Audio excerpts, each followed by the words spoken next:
আজকের গল্পের নাম হলো রেল লাইনের ধারে সেই রাত। রাত গভীর, আকাশে মেঘ জমে আছে। একটা পুরনো রেল লাইন, যা অনেকদিন ধরেই পরিত্যক্ত। লোকে বলে এই রেল লাইনের ধারে রাতের বেলা গেলে অদ্ভুত কিছু দেখতে পাওয়া যায়। কেউ বলে ছায়ামূর্তি, কেউ বলে কানে শোনা যায় ট্রেনের হুইসেল, অথচ এখানে বহু বছর ধরে কোনো ট্রেন চলাচল করে না। বিষয়টি জানতে কৌতূহলী হয়ে পড়েছিল সুমন। শহরের নতুন চাকরি পেয়েছে, কিন্তু এই ছোট্ট শহরের রহস্যময় কাহিনীগুলো তাকে বেশ টানছিল। একদিন সাহস করে সে সিদ্ধান্ত নেয়, রাতের বেলা একাই রেললাইনের ধারে যাবে। সেই রাতে ঘড়ির কাঁটা 12টা ছুঁই ছুঁই, চাঁদের আলো মেঘে ঢেকে গেছে। সুমন একটি টর্চ হাতে নিয়ে রেললাইনের দিকে হাঁটতে শুরু করলো। রেললাইনের ধারে পৌঁছানোর পর সে দেখতে পেল, গাছের পাতাগুলো হাওয়ায় অদ্ভুতভাবে নড়ছে। অদ্ভুত নিস্তব্ধতা, শুধু মাঝে মাঝে ঝিঝি পোকার ডাক। কয়েক পা এগোতেই সে শুনতে পেল হালকা ঝনঝন শব্দ।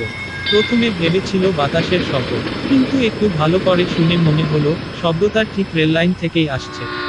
তার পা থেমে গেল। সুমনের মনে সন্দেহ হলো, সত্যি কি এখানে কিছু আছে।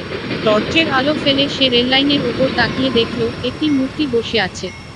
লোকটির গায়ে সাদা কাপড়, মাথা নিচু করা। সুমনের গলা শুকিয়ে এলো। সাহস করে বলল, কে ওখানে? লোকটি কোনো উত্তর দিল না। সুমন একটু এগিয়ে গেল। তখনই লোকটি ধীরে ধীরে মাথা তুলে তাকালো। তার চোখ, সেগুলো যেন মানুষ নয়। হঠাৎ করে সুমন অনুভব করলো পেছনে থেকে কারো একটা ঠান্ডা হাত তার কাঁধে রাখলো। সে চমকে ঘুরে দাঁড়ালো, কিন্তু পেছনে কেউ নেই। আবার সামনে তাকাতেই সে দেখতে পেল সেই লোকটি আর নেই।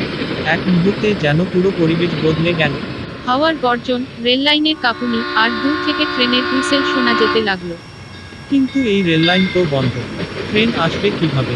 সুমন তখন দৌড়াতে শুরু করলো। তার মনে হচ্ছে কেউ তাকে পেছনে থেকে ডাকছে। থামো, থামো। গলা ভেসে আসছে, কিন্তু চারপাশে কেউ নেই। অবশেষে অনেকটা দৌড়ানোর পর সে শহরের আলো দেখতে পেল। রেললাইনের সেই অভিশপ্ত জায়গা পিছনে ফেলে এসে সে হাঁপাতে হাঁপাতে বসে পড়ল। পরদিন সকালে স্থানীয় এক বৃদ্ধের সঙ্গে কথায় সুমন জানতে পারল, সেই রেললাইনে বহু বছর আগে একটি ভয়াবহ দুর্ঘটনা ঘটেছিল। একটি ট্রেন রেল থেকে ছিটকে পড়ে শতাধিক মানুষ মারা যায়। তারপর থেকেই লোকে বলে, ওই রেললাইনের ধারে রাতের বেলা মৃত যাত্রীদের ছায়া দেখা যায়। সুমন আর কখনোই সেই রেললাইনের ধারে যায়নি। কিন্তু সেই রাতের স্মৃতি তার মনে আজও ভাসমান হয়ে রয়েছে। সমাপ্তি। যদি গল্পটা ভালো লাগে তবে দয়া করে সবাই লাইক, শেয়ার, কমেন্ট এবং সাবস্ক্রাইব করে দেবেন।